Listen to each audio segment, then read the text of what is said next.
Hello everyone, we're going to try it again. So I'm going to be joined by my very good friend Christine Smith, and we're going to talk a little bit about stress and how it's so easy to get stuck in that stress response and we're just not able to get out of it, and what we can do to get out of it. So Christine Smith. Hi Christine, are you there? She's not here. There we go. Okay. Same situation, so let's just move forward with it. Okay, sounds good. Well, hello. It's so nice to see you. It's so good to see you too. This is my first thing since I've gotten back from my trip. And so stress is definitely something that I'm going to feel coming on as we're talking more and more.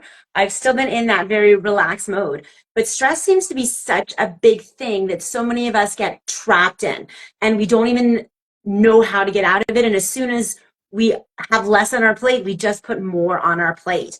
Do you want to talk to that a little bit? I know you have an upcoming webinar, and it seems like that would be great for my audience too. So tell me a little bit more about this caught in the stress trap. Yeah, sure. So one of the things I wanted to cover, because whenever I do webinars, I always ask people what they want to learn about. And one of the things that's come up many times is people wondering how to get out of this state of feeling stuck in stress. And I think a lot of people forget and don't realize that stress is actually addictive.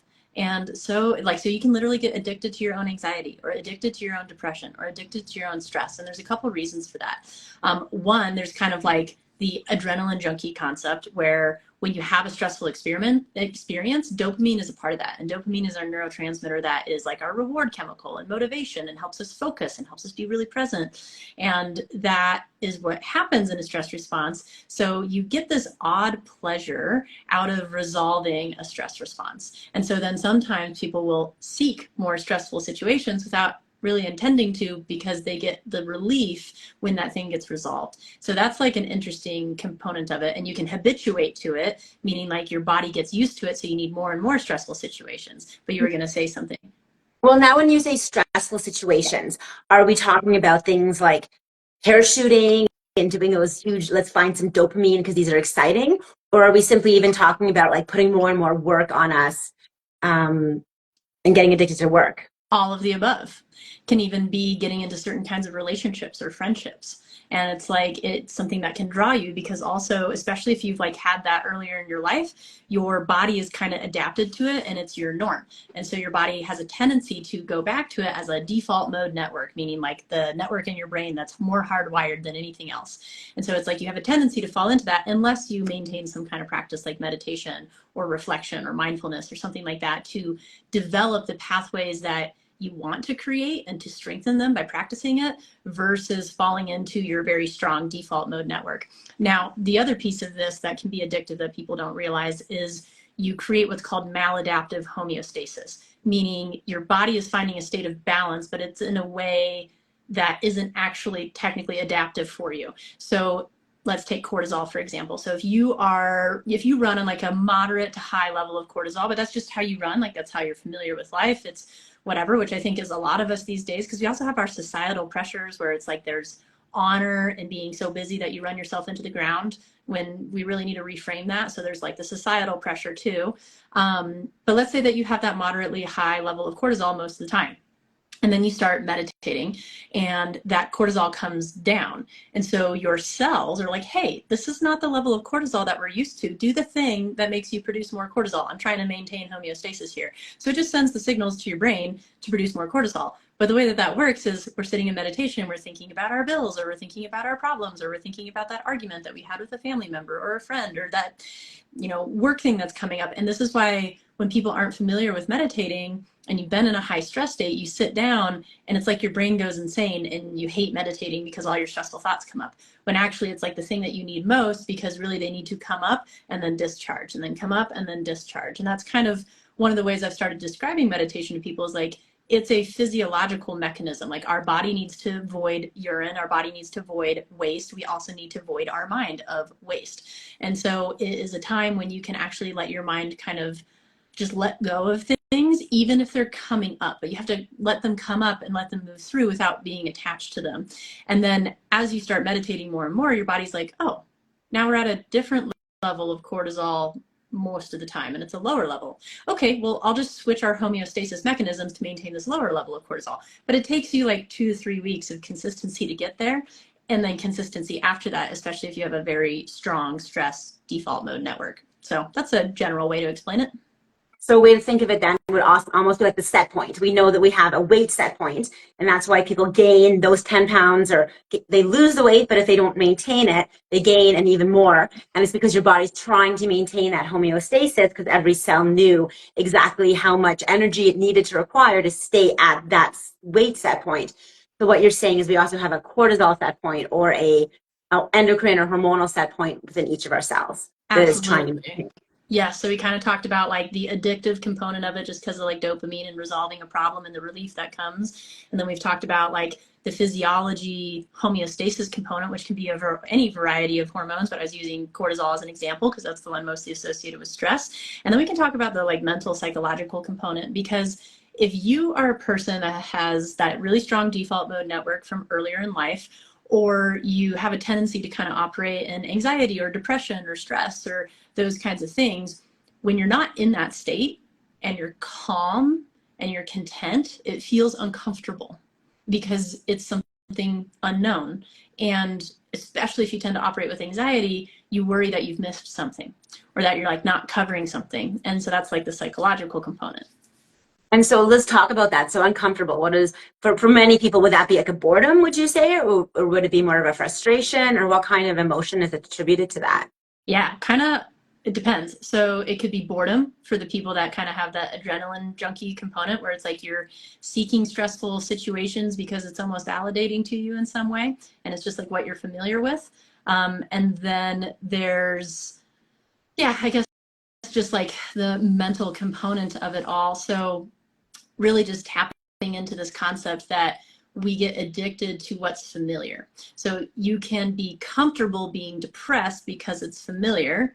And then it's like, if you take in the societal and social components of that, people now have an expectation of your identity, and it feels really uncomfortable to go from being like super depressed to suddenly like somebody else. And then there's also a safety mechanism to it, so people can be like, oh, you seem so much happier today, and then deep down in your subconscious you're like, oh, they think I'm okay, therefore they're not going to be there for me, and now I need to be in a state where I need help again. And that's, you know, especially if like it's one of those things from childhood where it's like a learned helplessness thing, because you know you only got attention when you were struggling because of just however the family situation was set up. Then it's like you're primed to struggle to get the attention that you're looking for, but usually it doesn't end up satisfying you because it's the wrong kind of energy. And then this is where we have to train ourselves to operate in a way that attracts the type of energy that we want, even if it means that we have to do something that feels uncomfortable to us. And that's a concept of like fake it till you make it, which I don't think it's healthy to repress your emotions. I do think you need to feel them. It's very important, especially for the concept of health. But at the same time, you don't want to just get stuck in them because they're familiar. You need to challenge yourself and provide new environments and go, you know, hang out with people that model the energy that you want to have, which is why they say like you're the mixture of the 5 people you hang out with the most. So I spend my time and resources going to conferences and different things where I can make friends with people like yourself who have mindsets that I love being around and energy that pulls me in the direction that I'm trying to go, versus holding on to like really old relationships because they feel stable and comfortable, even if they might be holding you back. And it's not to say that you have to let them go entirely. It's just, you know, also make sure to spend time fostering relationships that pull you in the direction that you want to go, because they model that energy. And the more that you're around that, the easier it is to express in yourself and break through that default mode network. And then there's other like, you know, subconscious reprogramming tricks that you can do around kind of resetting the brain so that that is easier, because sometimes we get stuck in our limiting beliefs. Now, so many people, do come along, and you know, in your mind, you're thinking, okay, you know what, they almost don't want to get better, but of course they want to get better, but they're not doing what needs to be done to get better. But it's a really hard conversation to have, to say, you know, like, you actually want to get out of the place that you're in right now. Like a lot of people become their disease, as you were alluding to. So how do you even start that conversation then to say to somebody like, like you don't actually, you're not doing what needs to be done to shift yourself out of this state, because they think they're doing everything. They're eating, they're exercising, they might be trying to meditate, but they're not able to get that shift to happen.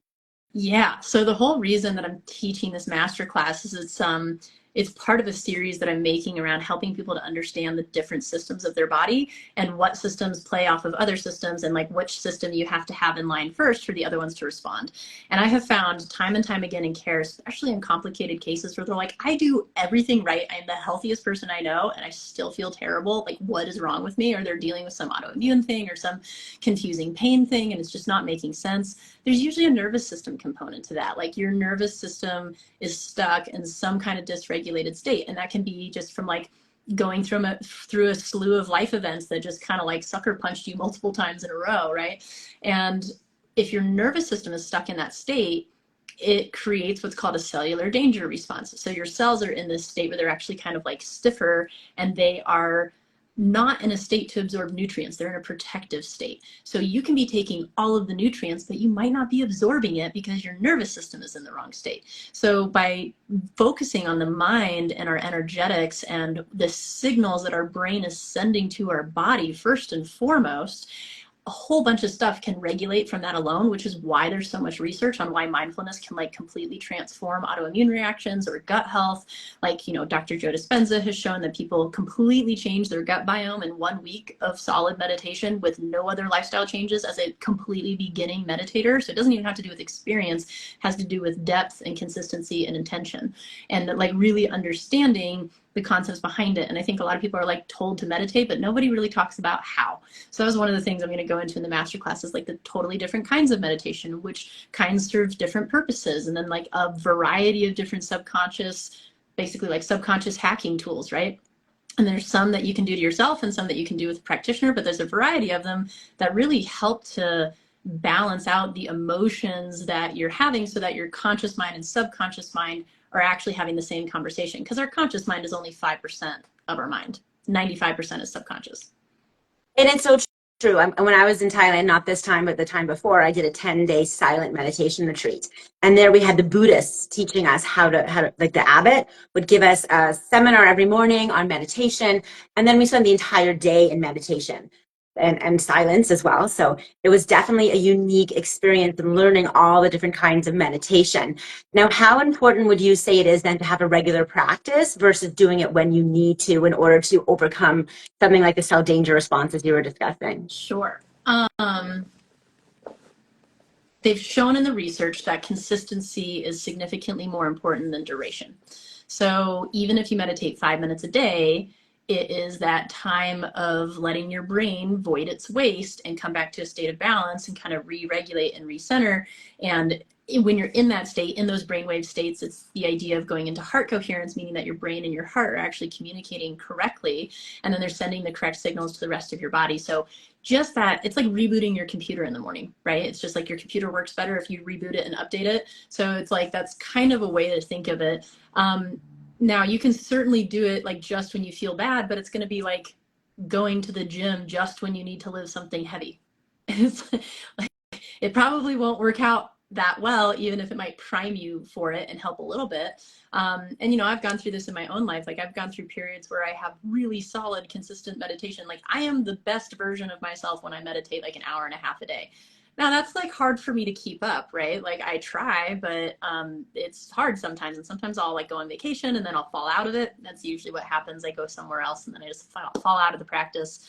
But I have other practices that I'll do. So like sometimes I'll do like Qigong, which is like movement. Yoga is its own form of meditation, but they're all different, right? Like there's nothing quite like going into that really deep meditation where you just like let everything go and you kind of forget that you even exist and you're just sitting in a state of gratitude and love, and it's not attached to anything or anyone or any identity. It's just like you're just existing in it, and that is a frequency that can start to change your biology. But there's other kinds of meditation that help too. Go ahead. Well, I was going to say, and that type of meditation that you just mentioned, I mean, that one can be very difficult to get to. Again, if I go back to that meditation retreat I was at for 10 days, the 10th or the 8th day, we were only allowed to have like one meal at 4 a.m. and you've only been eating, usually it was 2 meals a day and your second meal was at noon. This time it was only one meal. The first one was 4 or 5 a.m. And so that was the only day that I actually hit that point where, when they touched the bell to signal it was over, I couldn't believe that an hour and a half had gone by and I had actually gotten to that phase. But so many other times I might have that for a short period of time and then be like, oh my gosh, when will this end? And so how relevant are those times where I might have meditated for an hour or half an hour, or even at home when I do it now, I can't say that. I mean, it's very rare. I do hypnotherapy with patients, and I will get into a state when I'm doing it with them where I feel that way, but it's very rare that I actually get to that euphoric phase when I do a daily meditation practice. Yeah. So is that To me, if I mix it with breath work and I'm pretty consistent about it, that is how I can get it to be more regular. But it needs to be consistent, and the breath work makes a big difference. And these are concepts people like Dr. Joe Dispenza teach, and there's a lot of other good teachers around this as well. And again, there's different kinds of meditation, right? So like sometimes I'll do a meditation where I'm trying to go to nothing, and sometimes I'll do one where I'm planning my day and imbuing energy into like the type of energy that I want certain events that I know are coming up in my day to have. Sometimes if I can blend those and I go to the space of nothing first and then go to planning, then it's even more powerful. Sometimes it's just meditation where you're sitting there and you're just watching your mind do gymnastics and you're like, this is kind of incredible. And that's the concept of metacognition, which I'm going to talk about in the webinar too. And it's the idea that you are not your mind. You are the being, the entity observing your mind. So your mind is just, they call it like the monkey mind, right? Like it's this chattery little roommate that you have that never really goes away, but you don't have to listen to everything it says. So it's really fascinating when you sit there and you're just like watching your mind blab away without diving into the story or being attached to it. And you're just like watching it go down all these avenues and you're like, wow, like I didn't realize that my mind did that. And like, man, I say some bad stuff to myself. Like, let me rephrase that. And you start to learn about yourself in this completely different way. And you start to catch yourself in bad patterns that are not productive, that are likely associated with that like automatic pilot that we were talking about earlier. And, one of the other things that I like meditation for and that I think is interesting is like when we talk about automatic pilot, one of the things that I want to cover in the webinar too is what it feels like when you're triggered. And what it feels like when your nervous system gets to a dysregulated state. Because I think a lot of people don't even really know how to identify it. And that kind of goes back to like what we were talking about earlier, is like, are you even able to absorb nutrients because your body is in a triggered cell danger response type of state? And the triggers can be interesting because they're very subtle. And I think you only start to notice them when you start to observe your mind and yourself in this curious metacognition way, because then you start to notice like, oh, I am a little bit different today. Like what's going on? So like sometimes if you like something happens and then all of a sudden for like the next day or two, you're just in kind of like this dazed autopilot state and you're just like doing your life, but you feel a little bit separated from your body and you're like there, but not there, or your mind is just like thinking about a whole bunch of other things, or you're like thinking about nothing at all. And it can be a state that lets you know that like your nervous system kind of got a little bit triggered and you're kind of a little bit dissociated from your body. And then that's where meditation can be useful, because you come back in and you reconnect to your body. And there's different kinds of meditations where it's like you really focus on your body and you, the individual, you, your identity, you, the physical self, and connect with it that way. And then there's what we were talking about where you like forget that even exists and you go completely outward. So there's a lot of different ways to play with it, but starting to understand when you get triggered, even like your scent can change. It's subtle, but like if all of a sudden your scent changes after something stressful happens, you know that you just had like a cortisol or adrenaline surge. And this can even be, other things like sweating. So like if you're like, I like coffee, but if I drink too much coffee and I get a cortisol surge, all of a sudden I'm like cold and sweating. And that'll let me know that I just had a cortisol surge. So it's like if your perspiration changes, if your scent changes, if your field of vision kind of gets narrower, if you're in like that autopilot state, if you're kind of jumpy, or the other one that I think is a big one that people don't always acknowledge is like a time warp. So like if you get really stressed out and then over the next 2 days, you're going through so much stuff in your mind that it feels like 2 weeks have passed, can mean that you're like in a little bit of a triggered state. And starting to not only be able to identify these, but then correct them with something like meditation, where you're like, oh, like I am I'm dysregulated.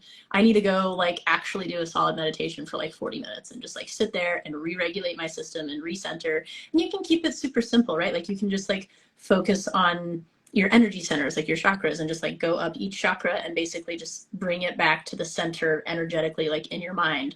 Or you can do a body scan where you're just like feeling your toes and then feeling your ankles and then your legs and then your hips and then your torso and then your arms and then your head. And you just like go through slowly and you kind of scan your body, and anywhere that is feeling anxious or painful, you just kind of like send your attention and you send your breath there until it comes into a state of ease. And so even just doing those things, it's like tuning a guitar. You're just like tuning your nervous system from being really sharp to coming back to harmony.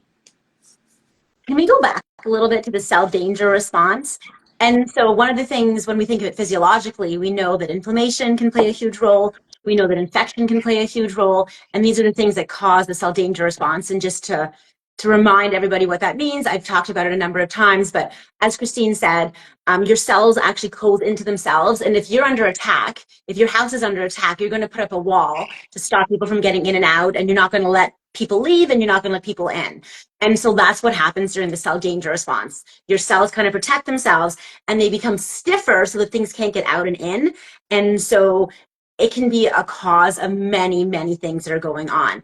And physiologically, inflammation, infection are very big pieces of it. So Christine, what do we do then when we're triggered, as you say? So we're putting on like a psychological issue that can be causing the cell danger response, but we have inflammation or we have an infection or we have some of these other physiological things that have caused the cell danger response to spike. What would you say that you've seen or you've seen in the research that the meditation aspect can do alongside getting us out of that cell danger response when we have the physiological inflammation as well? Sure. Yeah, it can be tricky. It depends on the case, and it's kind of like a case to case basis because I've had clients where they literally can't meditate. Like their brain is so on fire, they're dealing with like mold or infection or something, their brain's so on fire, they literally can't meditate. And so, like in those cases, I'll usually start with body work because body work and like being touched by another human in a therapeutic way that's unconditional can be incredibly softening to the system. So what's your And especially like, favorite body work? What's your favorite one to do there? And I'm yeah, just going to poke it. I'm just going to add into that because a little story. So when my mom was dying and people were saying, oh, you must be so stressed, go for a massage.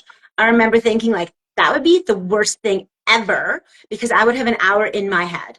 And the last thing I want to do is be in my head. So I could teach my fitness classes because I was teaching and I was talking and I was being out there and I could see my patients, but I couldn't go to somebody else's fitness class because that would put me back in my head again. So yeah. yeah, so talk to me more about some of those things that people can do when there's just no way that you can be here right now. There's just, you can't. Go Yeah, ahead. I'll say it depends on the body worker. So also go seek different body workers because the whole point of a really good body worker is they basically through touch make your brain be quiet. And as you start to do touch on the body, especially like the 5 different kinds of touch that all of our neurological receptors respond to, you start to activate the brain. It's almost like EMDR, like you're kind of rocking the amygdala kind of thing. So You you are are clicking having, EMDR. EMDR stands for um, electromagnetic no, resonance. sorry, it's eye movement. Oh gosh, I'm Oh, blanking on okay. the EMDR part, but First it's I was what they, thinking like EMT, like music. Okay, so we're talking about yeah, the like when different, they, yeah, yes. wow, I feel really silly for blanking on that right now, but No, that's okay. I'm basically, just not good at acronyms when there's too many things because I also work in digital health and AI, and so acronyms don't go well in my brain. yeah, They never so have. basically when the eyes are going back and forth while you're working on like some kind of memory, or the body is sitting in a safe, like mentally in a safe place, and then you're stimulating both sides of the brain. There's a lot of different approaches to it. There's like brain spotting, which is another version of it. But the idea of a lot of different techniques, even if they're named differently, is they're working on the same mechanism. And the mechanism is basically communicating with the nervous system to activate the brain while it's in a calm, safe space. And in doing that, you start to reprogram the amygdala, which is like the fiery part of our brain that is basically always scanning the environment for, a stressor that you need to address. And if we can start to stimulate it, but in a safe way, it down regulates the way that it's operating. And then you start to down regulate the system as a whole. So like I do a trauma release technique called associative awareness technique, and it uses all the different kinds of touch on opposite sides of the body. So you're basically getting the brain to like cross both hemispheres at the same time while you're providing this like consistent, unpredictable stimulation. So it's like something unknown to the body that it's really interested in, but it's safe. So as you're doing that, touch overrides almost all of our other pathways. Like same thing, if you like hit your shin on something, you rub your shin, that's called the pain gate mechanism. Your touch overrides the pain mechanism. So when we're doing touch, it's so intriguing to the system because our skin is just an extension of our brain. They both come from the ectoderm embryologically. It's just your outside brain is what I call it. Same thing with your gut, like outside skin, inside skin, same skin. So if your gut's inflamed, your brain is probably also inflamed. And if we can do this technique where we stimulate touch, it intrigues the brain so much that it actually induces a meditative state through touch. So you start to actually go into that meditative state through a physiological mechanism rather than through a mental mechanism. And that is why I think it can be really helpful for people that are just kind of stuck and they can't quite do it on their own. And if you do that enough, it's like physical therapy for the nervous system. And then it chills out enough, as long as you're not like still in your toxic exposure. So if you're living in mold, like nothing's going to change until you get out of the mold. Or if you have an infection, like you have to take care of the infection. But if you're in a state where your body can't even process supplements to take care of the infection, then calming the system first and opening up the cells from the cell danger response so that they can actually release toxins that are stored inside of them and start to excrete this from the system. It's just like another mechanism and tool, and it really depends on like what kind of body work you resonate with. I mean, I do chiropractic, I do the associative awareness technique. I love doing craniosacral. It's like a really gentle thing that can especially help just kind of wash someone's brain and just kind of reset the system. Acupuncture is awesome. It works with energetic meridians. Massage is great. Rolfing is really interesting. It has to do with like fascial adhesions, and there's a whole field of study around how our fascia is where our nervous system stores our tension and our trauma. So it's, if you can release the fascia, sometimes you release emotions that are stored. And sometimes I'll have people do body work where they have a huge emotional release either during or after, and it can be a little disconcerting, but at the same time, that was something your body needed to do. It's what we would call like a freeze discharge, because you have fight, flight, and freeze. And when you go into like a freeze state, your body kind of, it's like that dissociative state, and your body like kind of shuts down because you can't, especially when it's a problem that's in your head, like bills or something, like you can't run away from it, you can't fight it. And so you just kind of like go into a freeze response and you dissociate from it. And if we can help our body discharge that state neurologically through something like touch or body work, then we can actually start to like process things properly because we've rebooted the system. So that's, and sometimes you need multiple times. Like one time isn't always going to do it. So if I do the associative awareness technique, it's usually done 3 times within 3 weeks. And then they have homework in between of different exercises that they do. So all of this, again, it's like PT for your nervous system so that you can actually get into a state where your body can then do a circadian reset or working on your gut or working on your immune system or actually be able to handle a detox. Like if you're super sick, putting someone into a giant detox is not always the best first move. And so, and it has to be done in the right order, and the other systems have to be supportive. Or like if your gut's messed up and you're not having a regular bowel movement, you don't want to be detoxing because you're just going to reabsorb all the toxins that you're moving around. So we have to get those systems moving first, and then we can do the other ones. So I'll be doing like a series around all of these, just talking about the different components, because we're all in different places. Like sometimes we need to start here, sometimes we need to start elsewhere, sometimes we need to blend them a little bit. But I think you and I both have a huge passion for understanding the brain and the mind and the nervous system, and I think it is paramount to everything else. And that's been discovered through working with clients who like they're doing all the right stuff, but then they have like the biggest response when we do like a subconscious clearing session versus like a huge supplement protocol, which tells me like, okay, well, there's a lot of emotions tied into this. Like, let's address those. And I work with counselors I refer to and everything. So having a good team and having a good referral team, I think, is really important too. Just because. Let's talk about that a little bit. So I love counselors as well, and I definitely refer to counselors. That being said, one of my mantras has been for a long time that I wish that mental health was referred to as brain health and not mental health, because there are so many faucets that are going on with the brain, the inflammation, the nutritional deficiencies. I've seen people get out of depression simply from regulating their blood sugar levels because they were just going up and down so much. And so it really wasn't a depression thing. It was, we don't have homeostasis within the body, which is causing brain issues. And so I put it, and I've had a lot of patients say to me as well that talk therapy just doesn't help. So some counselors I find amazing and they can move people to such an extent. And I know it really depends on what that patient needs. Some need to be heard and to have their talk therapy. But what I'm hearing from you as a chiropractor, you're saying you're doing a lot more physical modalities to push the brain. So let's just talk to me a little bit about like where the counselor fits in your opinion, when somebody is dealing with something that's more deep-rooted, toxins in the brain, psychological toxins in the brain per se, as you were alluding to. Yeah. So I became a chiropractor because of how we are taught to think about health in the body, which is in the vitalistic model, meaning like we focus on everything that causes you to live and how to foster it and bring it forward, rather than focusing on everything that causes you to die and how to eliminate it. So I just like the philosophy behind it, but I always wanted to be like a holistic wellness practitioner, but there's not a degree in that. So I chose the degree that allowed me to do the things that I really wanted to do and gave me the type of education I wanted to have without feeling like I had my hands tied by certain systems. And I don't prescribe, which is why I have other referrals that I work with who do prescribe, because there's totally a place for conventional medicine at the right time.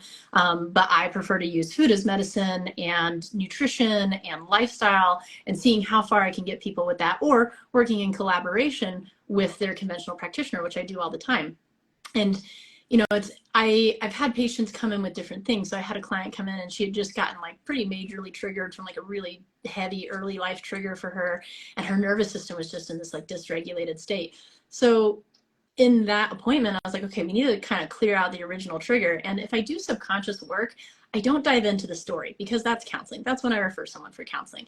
But we can work on the emotion and we can transform the emotion and figure out like what lessons you got out of it, which is usually how we turn a traumatic thing into a positive thing. So that's what we did with her. We did some neurolinguistic programming and we did this exercise where you kind of go back in the timeline and you adjust something in the timeline and you review all the lessons that you got from it. And then all of a sudden it makes that event not have the charge of the emotion that she was experiencing. So there's that kind of approach. And then we did some body work afterwards, which I always like, I love, because it's like, again, you reboot the computer, you update the software and then you reboot the computer. And so that's kind of how I think of body work. It's the reboot. And then when you're doing subconscious reprogramming stuff, it's like updating software. And that's the same thing for me with like muscle tissues, like you're working on software and neurological signaling and like the signals that are being sent back and forth. And then I have like another client and he's dealing with a significant health thing that was a little bit out of my scope. So he is working with another fellow practitioner of mine who like that's his specialty, and he does so much cool biohacking stuff, and he's doing like a really heavy protocol with him, and they're working really closely together. And then I'm more working on the subconscious support side, and so I like working in collaboration like that. Or like I'll have clients where they have an injury or something and I'll refer them to another person for regenerative medicine. So there's different practitioners for different things, but I think just understanding what your limitations are, but also like when it comes to counseling, it's like if you just keep going around in circles in the 5% conscious mind and you keep harping on the same story and being stuck in the same thing, it's time to like try a adjunct modality to help out. So with that person where we helped clear out the trigger for her, she then had an appointment with her counselor later that week to work on the story of it. But we were able to get down into the thing that was actually triggering her in the moment and transform it so she was no longer physiologically triggered. So that is, I think, kind of the difference between some of the subconscious modalities versus counseling is sometimes story-based, unless you're doing like somatic counseling, which I think is really cool and undervalued, which is going into the body, figuring out where stuff is stored. So it's kind of a blend of the two. Or if you're doing some of the subconscious reprogramming work, which is less story-oriented and more emotion-oriented. And so you're working with like the energetic charge that's in the system rather than the story it's attached to. Awesome. So how often do you meditate? If we take it personally now, like right now, what kind of regime are you in? What do you recommend to people? Yeah, I recommend doing at least like 20 minutes a day. I have been in a state where I have fallen off of mine because we're all human. So I'm just going to give you permission to fall off the wagon and then get back on. So that's what I'm trying to do right now. I've also been playing around with bringing a Qigong practice into my life and doing more yoga. So it's, you know, sometimes I rotate stuff, but I try to have something in my day that represents that mindful state, whether it's yoga or running or exercise or meditation or whatever. And like the Qigong stuff is really interesting. And, you know, if anyone's interested, I have some phenomenal teachers that I like learning from. And it's about moving your life force, because Qi is life force and Gong is work. So it's life force work. And it's about like how to move your life force around your body and doing this through like movement and exercise. So for anyone who gets antsy in meditation, it's like a moving meditation, right? Yoga is kind of the same thing. Like yoga is a Ecstatic full, dance. So oh I know gosh, you yeah. told So me about the ecstatic dance, and so there is one in Toronto. All of my Toronto people that are on that I checked out, and it was actually pretty amazing. And I would put it to you that that as well as meditation, because you're silent, you're dancing in silence by yourself with the music, but in a group of other people. yeah, so that's something I try to do for myself weekly. It's been one of the healthiest things I brought into my life. And I think people misunderstand what it is. Like basically it's free movement to music and community with zero expectations. I So you don't have to dance with invited me. my friends, and like I invited like 15 or 20 people, I think, and all of them were like, "Oh no, that sounds way too hokey for me." And it was such a shame, but maybe it's better they didn't go if they're not ready. But yeah, talk a little bit about that and how that connects the mind body and Yeah, what it is. You're the one who yeah, told it me about is. Sure. So it is a place of non-judgment. So it can be a little uncomfortable if you have judgments towards other people. But it can also be super healthy for you to like go and like see how other people live. And one of the reasons I love it is you're just watching everybody like be in their body and be themselves and be completely free and like not tied to any set of rules. And that I think is incredibly healthy because you're in a social environment that is completely free where you can authentically express and there's no judgment and it's dead sober. And I like the fact that there's no talking at mine because it brings you into more of a trance state in your brain and takes you out of story and into feeling. And so you can like sit there and meditate the whole time. You can sit on a chair and watch other people and not dance at all. You can do yoga in the back. You can do handstands. You can dance with people. You can dance alone. You can like roll on the floor. Like nobody cares. It's just a time to go move.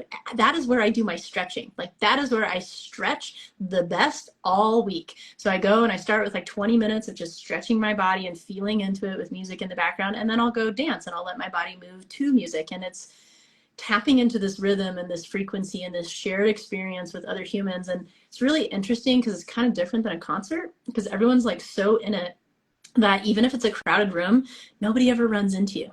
The only time I run into people is when I try to walk through. As long as I'm like moving and kind of dancing through to the music, I never run into anyone. And it's like this interesting push and pull where as you're moving through the room, it's like everything has a reaction. So as you move through here, like this reacts and this reacts. And it's kind of like I sometimes reflect on this state of like, oh, this is just like molecules in our universe, right? Like we move into each other and then something else moves. And so you can get into this kind of mentally existential place of reflecting on your life and like what's important. And like the one I'm at, they sometimes have little cards they'll hand out and you can kind of give yourself a theme for the night, or sometimes they have a theme for the night and then you can reflect on that while you're in this state.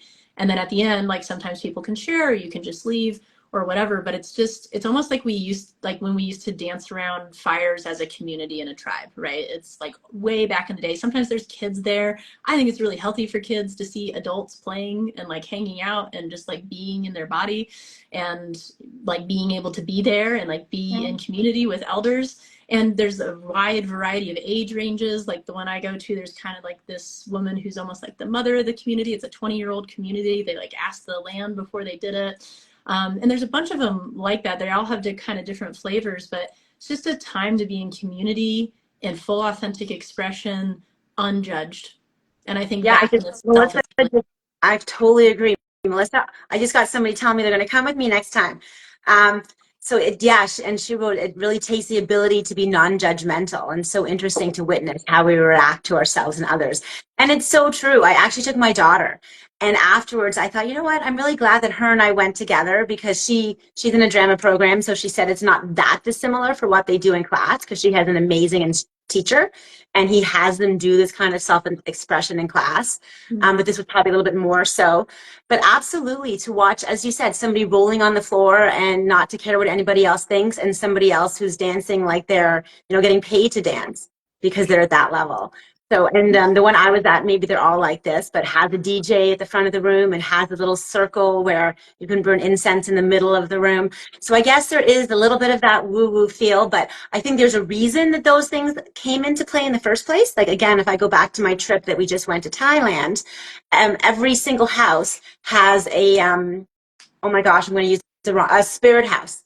So there's a spirit house in front of every single person's home, because if you don't give offerings to the spirits, then they can come into your home. So every day people go and give it maybe a can of Coke, the spirit house, and they burn incense and they give food, and it's always there, and it's a ritual they do every morning.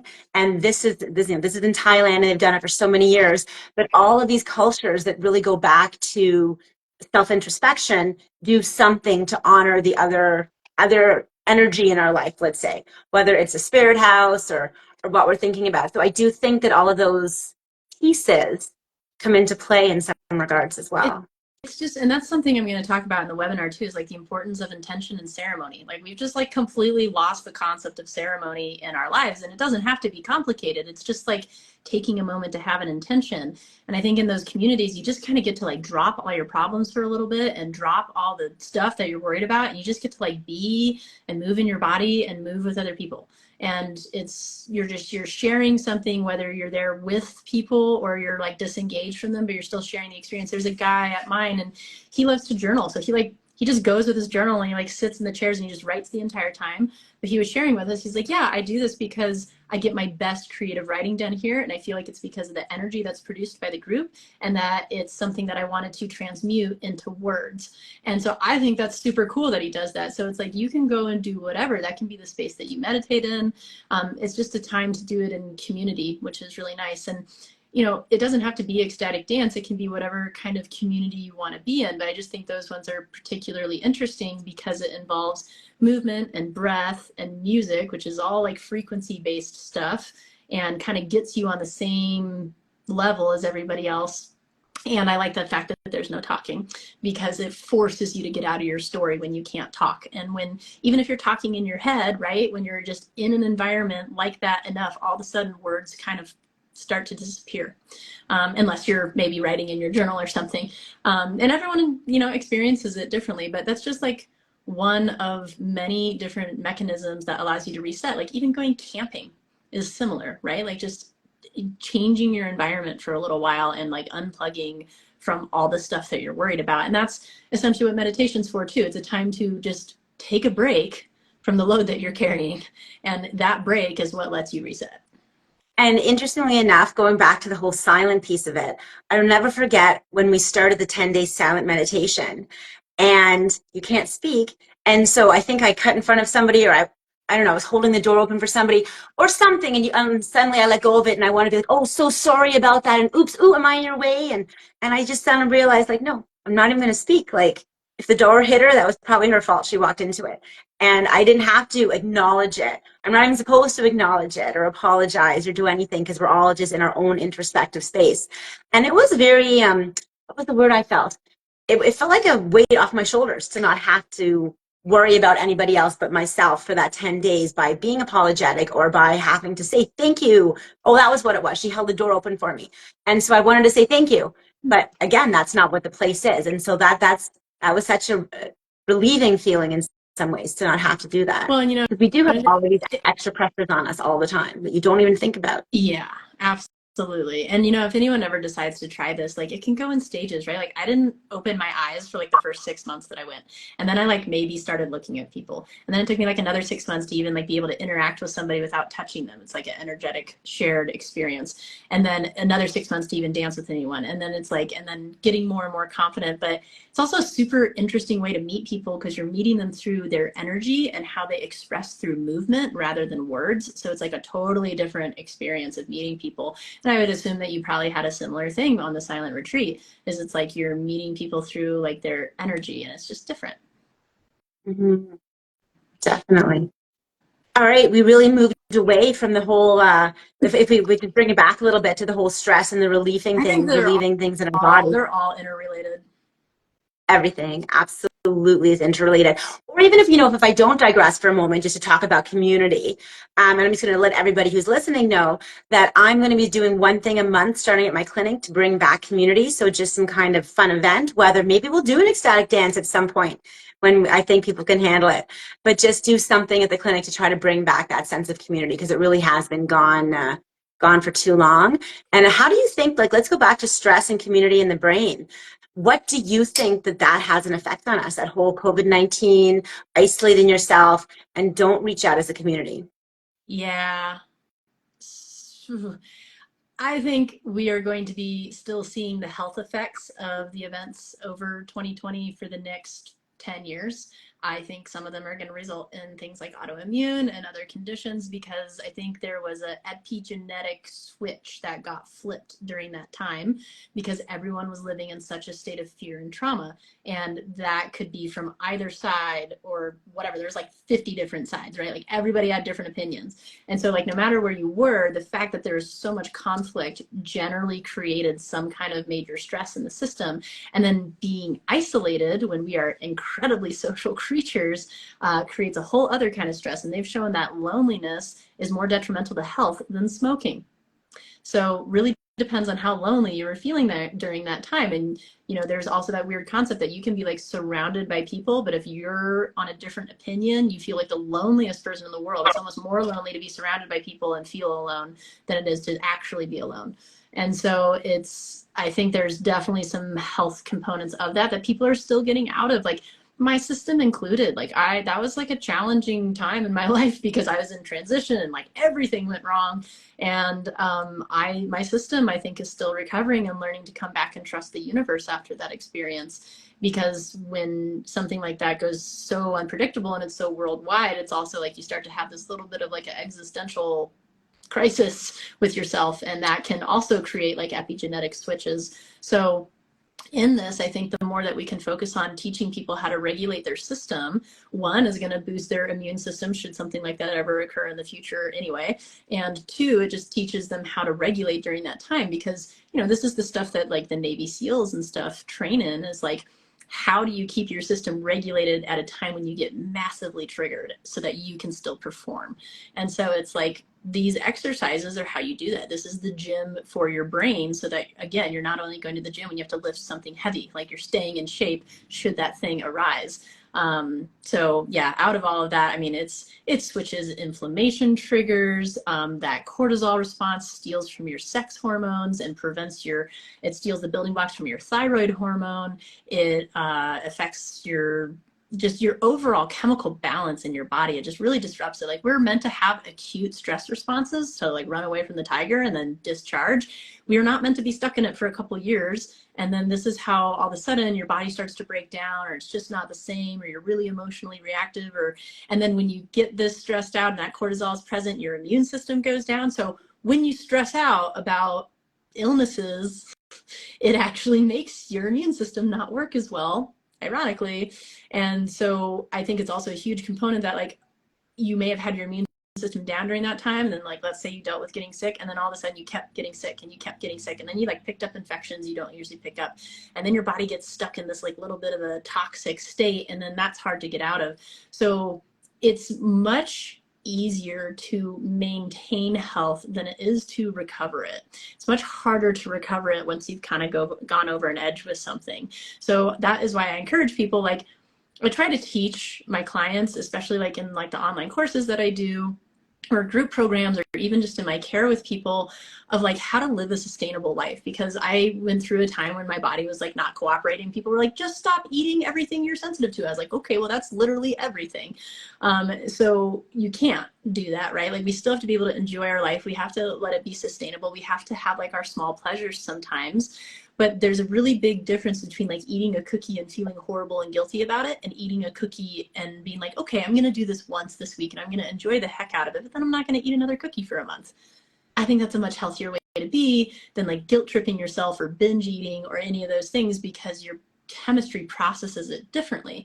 So there's a way to live your life in a sustainable way where you still allow yourself some simple pleasures, but you do it consciously and you start to listen to your body in the process. So like if you have beer or something and then you're bloated and you feel like crap and have a migraine the next day, you're like, oh, okay, maybe beer is not my friend right now. Or if you have a super stressful week, maybe you don't drink alcohol that week. Or if you drank a lot over the weekend, maybe you like give yourself a little bit of a rest and you don't go to like a HIIT class the next day and you like let your body recover. So it's this like, yes, stress your body out. It's designed to recover, but you also have to allow it time to recover, which I think is our greatest weakness as a society, as we don't allow time for recovery. We glorify running yourself into the ground. And that's what I find some of the biohacking tools can be so interesting. So HRV, we could bring into the discussion here as we kind of wrap things up. So HRV is, do you use HRV in your practice? I love HRV. I don't have a system for it in my practice, but I think it Good for is, yourself, even your personal health? yeah, I think it's a great indicator. And there's so many different biohacking tools that track it, like the Aura Ring and different stuff.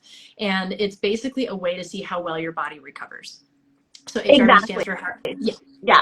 And I mean, just anybody listening, you probably have it on you and you don't even know, but your iWatch has it, your Fitbit has it, and we'll look at your readiness score. And so definitely it's something that it talks exactly to what Christine's talking about, like how ready are you to recover? And if you don't have a great recovery based on your HRV, then using some of the tools that she's discussing, and I'm going to have us just wrap up and give us a summary now, are really the key.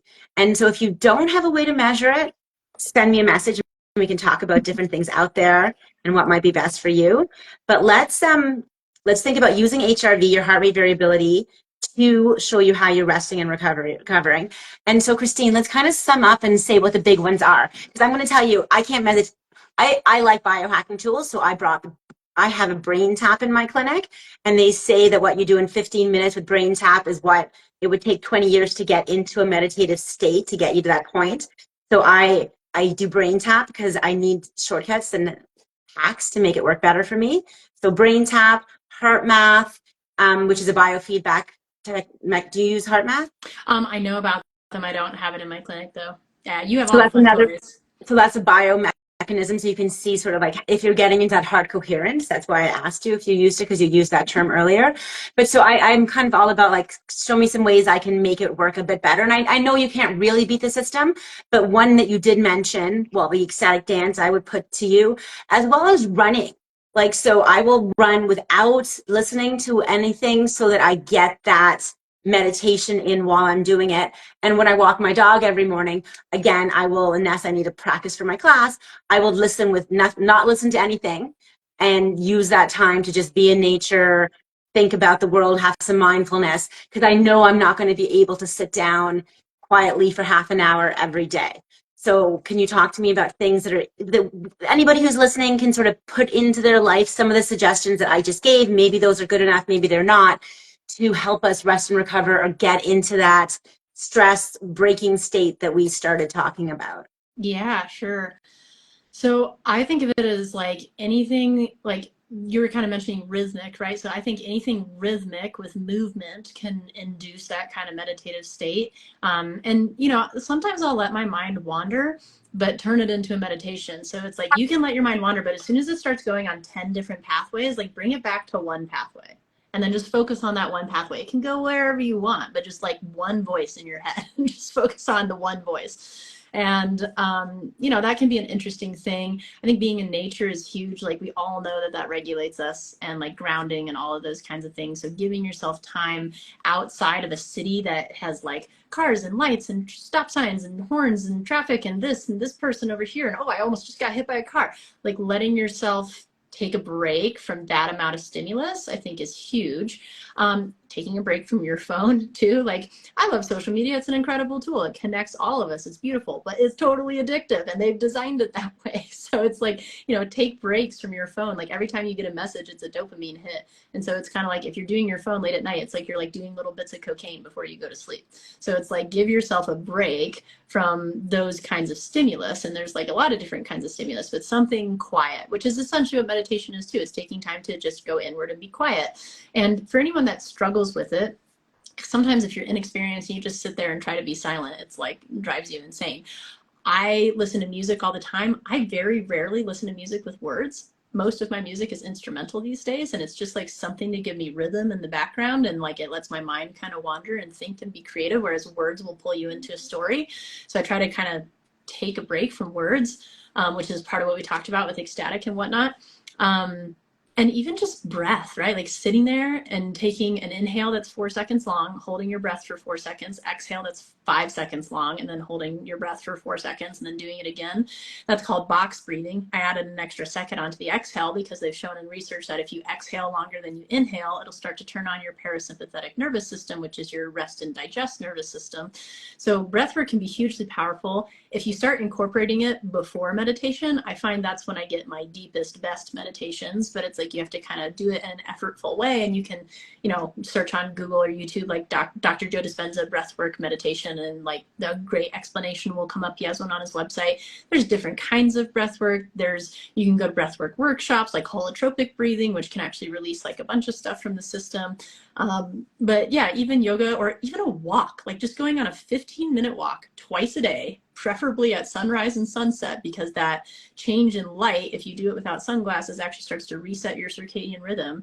Like a 15-minute walk, preferably maybe like 20 or 30 twice a day, has shown to have significant cardiovascular benefits, even akin to running, you know, because some people can't run because of joints or whatever. So even just walking is so undervalued, and just like go for a walk without being on your phone and just like walk and let your mind kind of wander and let yourself relax. You can listen to something if you want, or just be in silence. But yeah, just giving yourself a little bit of time to rebalance and reboot. And you say it sounds like you're pretty big on the 30 minutes a day, whether it's 2 15 minutes or. Yeah, I mean, it's something I try to do. And I think, you know, especially for my clients that are like, you know, really struggling to lose weight, and they're, you know, having a hard time getting back into exercise, or they deal with joint issues, or they have joint pain, or they deal with chronic pain, that kind of thing. It's like most people can go for a 15-minute walk around the block. And if you can do it in nature, even better.